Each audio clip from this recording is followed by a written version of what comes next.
Baik, Assalamualaikum warahmatullahi wabarakatuh.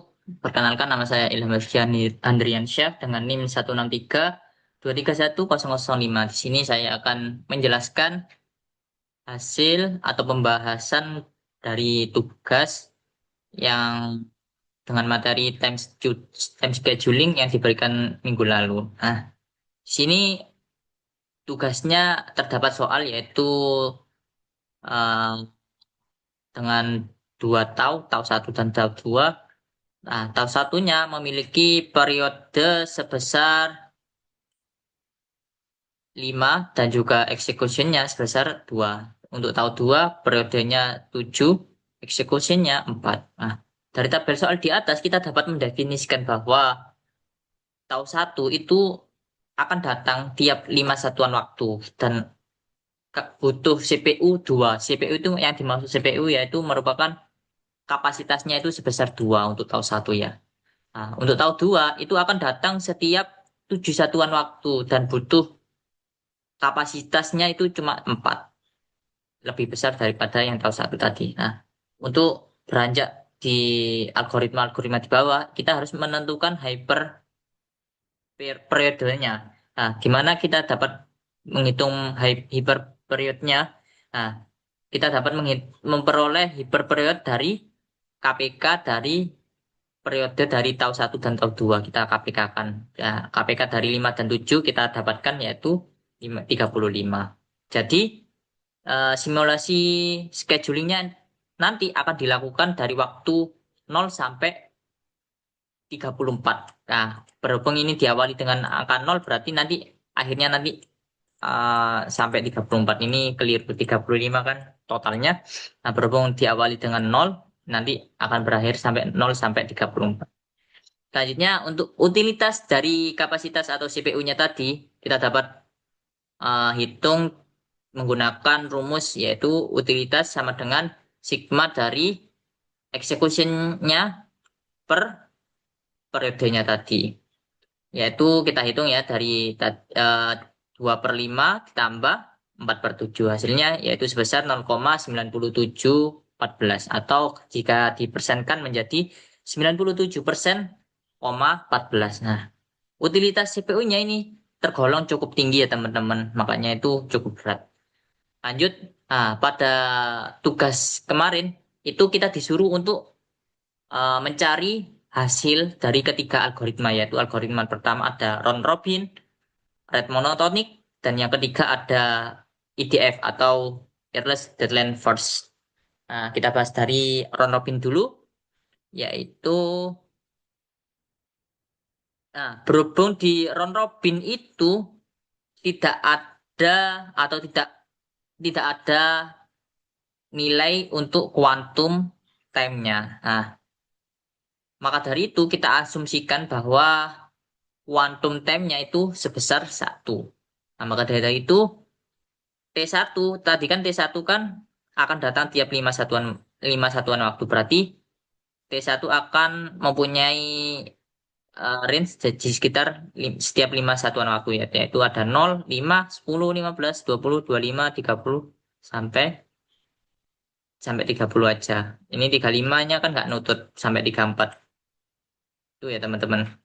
Nah, untuk T2-nya sendiri akan datang pada 0,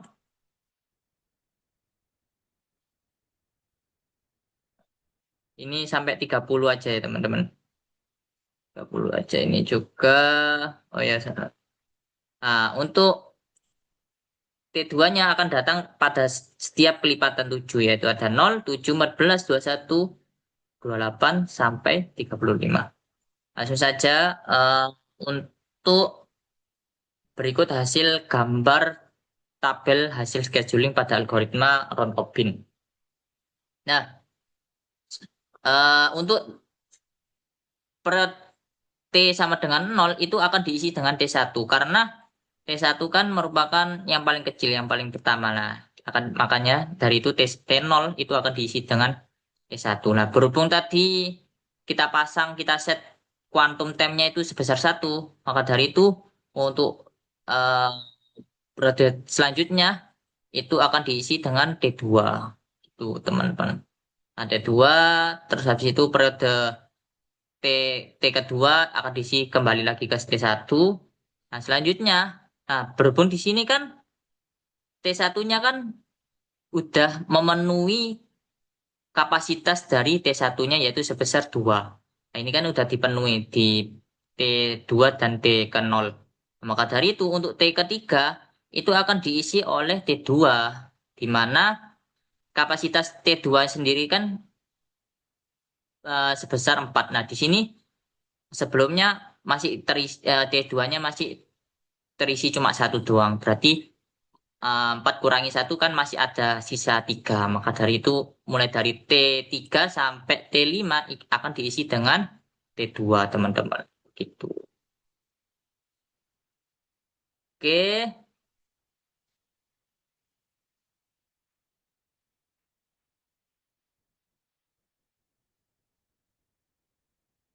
Nah, selanjutnya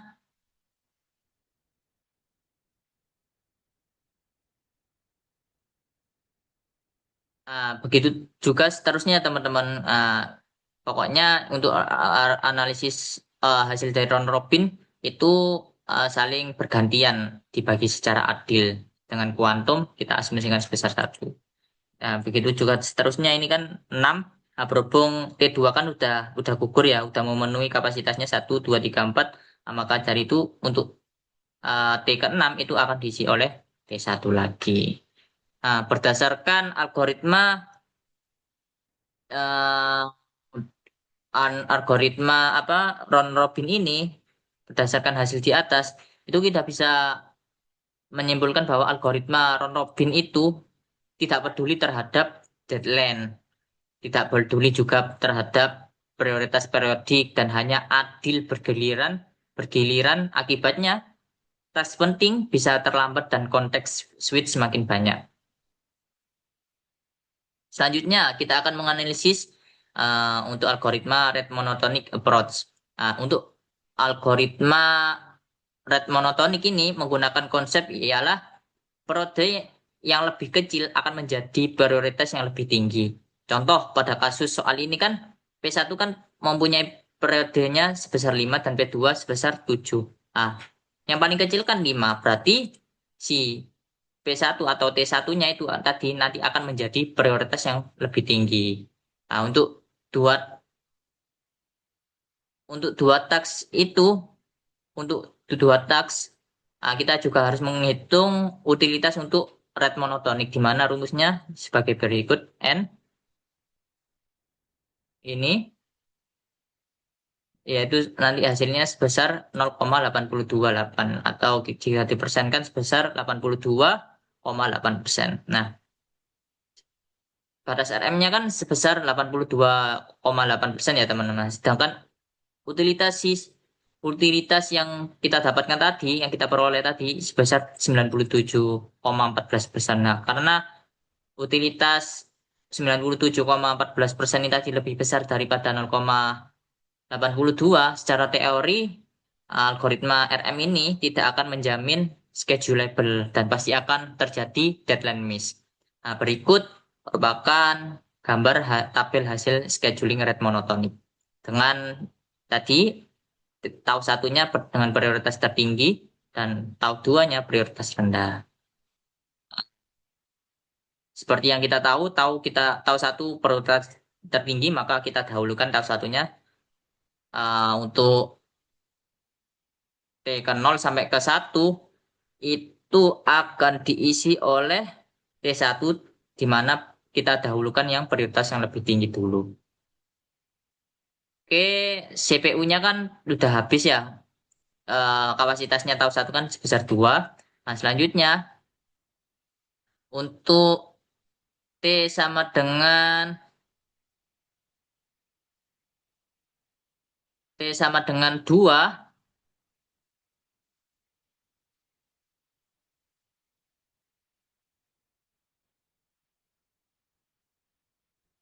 sama dengan T sama dengan 2 itu akan diisi oleh tau 2. Kenapa kok cuma 3 tau 2-nya? Karena nanti prioritas paling tinggi kan T1 di mana T1 kan ya T1-nya kan ya periodenya kan sebesar 5. Nah, ini nanti limanya akan dikembalikan ke T1 karena T1 memiliki prioritas yang paling tinggi.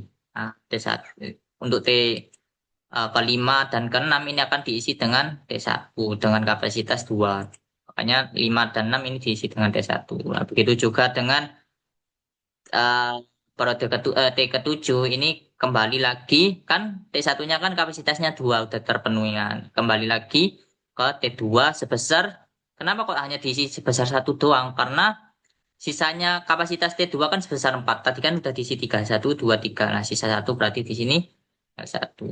Nah, di sini periode si T2-nya kan maksimal kan 7 kan ya. Makanya di sini sudah habis. Makanya kita taruh di sini idle. Idle itu di mana sudah habis. Nah, dan begitu juga 9 itu kembali lagi seperti tadi. Seperti konsep yang pertama tadi. Nah, berdasarkan hasil di atas, masalah yang muncul dari algoritma monotonik adalah T2 itu sering kepotong oleh T1, T atau tau 1 dan deadline T tau 2 bisa terlewat ketika beban makin padat. Nah, kenapa kok tau 2 itu sering dipotong oleh T1? Nah, itu ditunjukkan oleh saat eh, ini pada tabel kelima ini. Nah, tabel kelima ini kan T1 kan datang lagi ya. Datang lagi karena seharusnya kan ini kan tak T kelima kan seharusnya diisi dengan T2. Kenapa kok T1 datang lagi? Karena T1 memiliki prioritas yang lebih tinggi, maka dari itu T2 langsung dipotong, langsung di-cut. Yang seharusnya T2 masih ada jatah satu lagi di sini, itu langsung kepotong oleh T1 karena T1 memiliki prioritas yang paling tinggi sebesar 5 tadi. Nah, 5 ini tadi kan batas maksimalnya sih punyanya T1, makanya didahulukan si prioritasnya T1. Nah, kekurangannya di algoritma rate monotonik tersebut, T2 itu sering dipotong oleh tau 1. Itu teman-teman. Nah, lanjut untuk algoritma terakhir yaitu algoritma earliest deadline first approach. Nah, konsep ini, IDF ini menggunakan deadline yang paling dekat menggunakan deadline yang paling dekat itu yang menjadi prioritas tertinggi. Dari konsep ini, prioritas bisa lebih dinamis.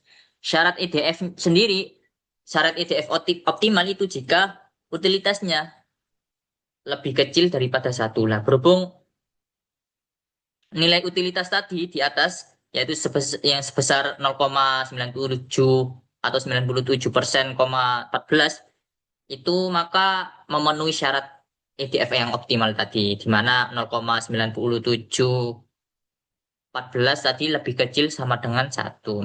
Pada kasus soal ini, T1 memiliki deadline 5 dan T2 atau 2 memiliki deadline 7. Maka tahu satu akan jalan lebih dulu karena jumlah 5 itu lebih dekat. Gitu teman.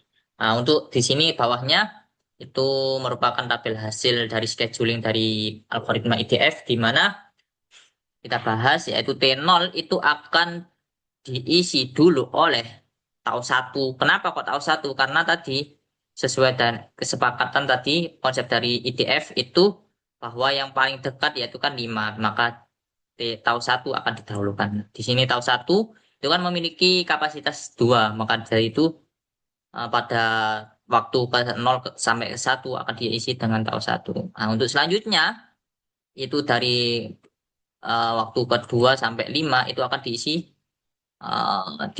sama tahu 2 di mana jatah tahu 2 kan langsung 4 ya. Nah, di sini bisa langsung diisi ke 4 4 tersebut terus. Nah, lanjut untuk periode ke-6 sampai seterusnya itu sama kayak tadi konsepnya di teman-teman.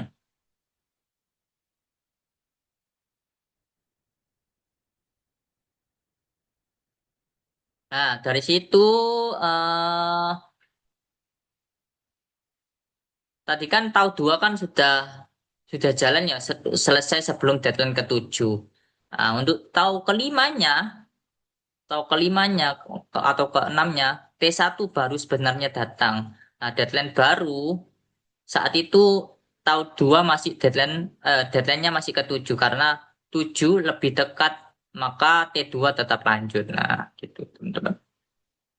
Nah, dari berdasarkan hasil di atas, IDF itu selalu melihat deadline siapa yang paling mepet. Dan juga IDF berhasil memenuhi deadline karena selalu memilih deadline yang paling tercepat. Nah, dari hasil ketiga algoritma tersebut kita dapat membandingkan ketiga algoritma tersebut. Dimulai dari yang pertama, round robin itu memiliki kelebihan yaitu adil dan sederhana. Tapi kekurangan dari round robin tadi seperti yang kita bahas di atas itu tidak cocok untuk hard time dan hasilnya deadline bisa mengalami kesalahan atau miss. Nah, untuk algoritma kedua, rate monotik, mononotik itu memiliki kelebihan implementasinya sederhana dan deterministik. Tapi kekurangannya kurang efisien pada utilitas tinggi, Nah, yang menyebabkan T2-nya sering kepotong oleh T1 tadi. Nah, hasilnya dari rate monotik sendiri juga tidak bisa menjamin untuk schedulable. Nah, untuk yang algoritma terakhir yaitu IDF itu memiliki kelebihan utilisasinya itu optimal sampai 100%. Tapi kekurangannya implementasinya itu lebih kompleks, tapi hasilnya berhasil memenuhi deadline. Nah, di sini bisa kita ambil kesimpulan dari perbandingan ketiga algoritma tersebut bahwa algoritma IDF atau Earliest Deadline First itu adalah algoritma yang paling efisien karena sistem pada kasus ini sangat tinggi yaitu sebesar 97%, di mana EDF juga mampu menjadwalkan task selama itu optimal yaitu selama utilitasnya itu lebih kecil daripada satu. Dan juga kenapa IDF paling efisien karena hasil IDF-nya itu paling bagus daripada dua algoritma lain yaitu di mana hasil dari RM atau rate monotik itu gagal dalam memenuhi bound schedulability dan juga round robin itu tidak bisa memperhatikan deadline. Nah, demikian teman-teman penjelasan yang dapat saya sampaikan.